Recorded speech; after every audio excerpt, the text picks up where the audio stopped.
So I want to read a paragraph or two from this book, Black Men, Obsolete, Single, Dangerous, the African American Family in Transition. This book is coined to be How to Be a Black Man Manual, and it should have been titled The Joy of Black Manhood. The Joy of Black Manhood. That's interesting. So I just want to read the opening here. Were corners made for black men to stand on? It's a fair question. The larger question is, what do people do when the social, political, and economic conditions under which they live are not only designed to limit their intellectual and material development, but are structured ultimately to kill them? What do you do? Every day, books, magazines, and newspaper articles are published with information detailing the decline of the black family, the crisis of black teenage pregnancy, the vanishing black male, brothers, and so on and so on. In much of the material published, the information is either rehashed sociological theories, excerpts from recent PhD theses, or articles from young hotshot reporters looking for front-page bylines. Black misery has always made a good copy, yet there is much missing in this approach. I like that. Black misery has always made a good copy. He says, there are answers, lies, music, and many complexities in the lives of African Americans.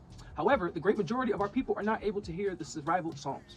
Black people are not listening to the correct songs, and their dance is increasingly becoming that of a beginner willing to accept solutions. That sounds like commercial music, commercial artists, some of the imagery and content matter that we listen to. I'm gonna read that again. It says, black people are not listening to the correct songs, and their dance is increasingly becoming that of a beginner willing to accept solutions from false musicians. Industry, false musicians. It is not that African people are inherently negligent in their search for life-giving and life-saving answers. The problem is in the context and content of the answers that are presented. Socio-political theory is passed off as objective wisdom, as the worldview of Euro-Americans permeates black life in ways that inhibit the majority of blacks from functioning in their own best interests.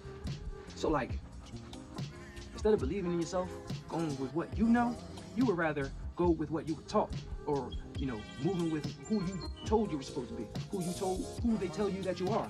How they tell you how much you're supposed to make. They tell us where we're supposed to live. You know what I mean? Every step of the way we go, we're being told. We're being trying to be put into this box, put into this place. It is up to us to break out of that. So I'm gonna read that again. Black people are not listening to the correct songs, and their dance is increasingly becoming that of a beginner willing to accept solutions from the false musicians. It is not that African American people are inherently negligent in the search for life-giving and life-saving answers. The problem is the context of the answers that are presented. Socio-political theory is passed off as objective wisdom. So socio-political theory is passed off as objective wisdom. So as soon as a nigga start kicking some knowledge, talking about politics, talking about the state of the black culture, he on some conscious shit now. You know what I mean? Like, even if you're saying the right things, it's always, you know, people, you get a bad rap because they label it as you have an objective.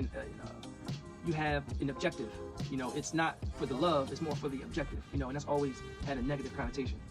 So socio-political theory is passed off as objective wisdom, as the worldview of Euro-Americans permeates black life. The worldview of Euro-Americans permeates black life. Like, just being your natural black self in so many different spaces is just either not enough, it's too much. So the worldview, you walk into the store, it's like, damn, I'm black. All right, people looking at me. I ain't like, you know, now I gotta like walk straight. I can't even like, you know what I mean? You know, black people, like, what does it mean to be black? Like, I can't even give one of these. Like, I gotta be all stiff, you know? The view of Euro-Americans permeates black life in ways that inhibit the majority of blacks from functioning in their own best interests. You can't even be on some black shit sometimes. Like, ain't that crazy to say as a black person? Like, I don't feel this way personally, but, you know, we see it. Like, you know, with code switching, something, you know, respect to everybody, you know what I mean? Do what you gotta do, get your money. But, like, code switching in corporate America is through the roof. Like, fuck that. Hell no. It's just not worth it. It's not worth it. I shouldn't say that it's not worth it. That's a diss. I wouldn't say that. It's definitely worth it, man. You know, we gotta do what we gotta do. But at the same time, make sure that whatever you're doing, if you do have to play a role, make sure it's for you and your best interest, you and yours. So, in closing, there are certain cultural resolutions that should be non-negotiable as a people pursues beauty and power. These are non-negotiable. At the top of such lists is the necessity for the members of a people to know and be themselves. That's what I'm saying. Like, you gotta know yourself. Like, you gotta know where you come from, and then you gotta be that, bask in that, grow that, add to that. You know what I mean? So let's read that again. At the top of such list is the necessity for the members of a people to know and be themselves. We must have a common and individual understanding of their history, traditions, accomplishments, and mistakes. Secondly, it is crucial that a people develop and listen first to its own experts, seers, and wise women and men. Like, you know, listen to the words of your faves. You know what I mean? We're not all monolithic. We don't think and act alike. You know, I'm not saying that we have to follow one person, but there should be one voice, and that is for the people. A people's worldview can be a major detriment in the construction of possibilities and future. So let me read that over. Secondly, it is crucial that a people develop and first listen to its own experts, seers, and wise women and men. A people's worldview can be a major detriment to the construction of possibilities and future. You can't be listening to people, especially people who don't resonate with you, who don't align with your interests, you know what I mean? Ultimately with your goals, with your history, you know what I mean? With your pain.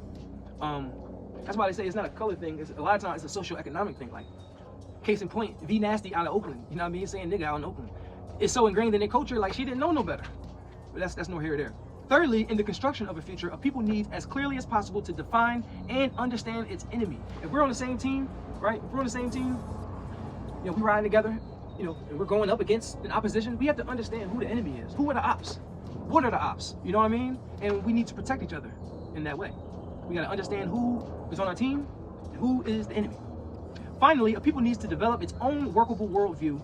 And in doing so, that people brings forth a leadership that is dedicated and willing to work incessantly to fulfill the constituents' wishes.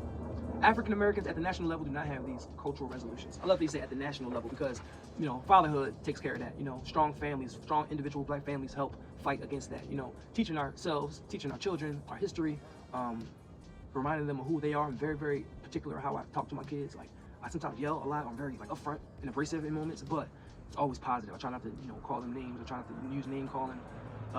Just speaking, you know, being positive, you know, instilling in them who they are, reminding them of who they are and their strengths. It's tough, you know, from a parenting standpoint, but on the national level, gotta look within, you know, find that voice that speaks to your inner black self and promote it, support it. If you like it, I love it, you know, but dope book. Shout out to my brother BP. I believe he suggested this book for me. I'm gonna be opening it up, you know, more and more moving forward. Yeah, no, for sure. We'll figure it out. Stay locked into all things OGPOV, where we kicking game from an OG point of view. He said, usually I sell it, but I got enough to share it with you. We'll figure it out.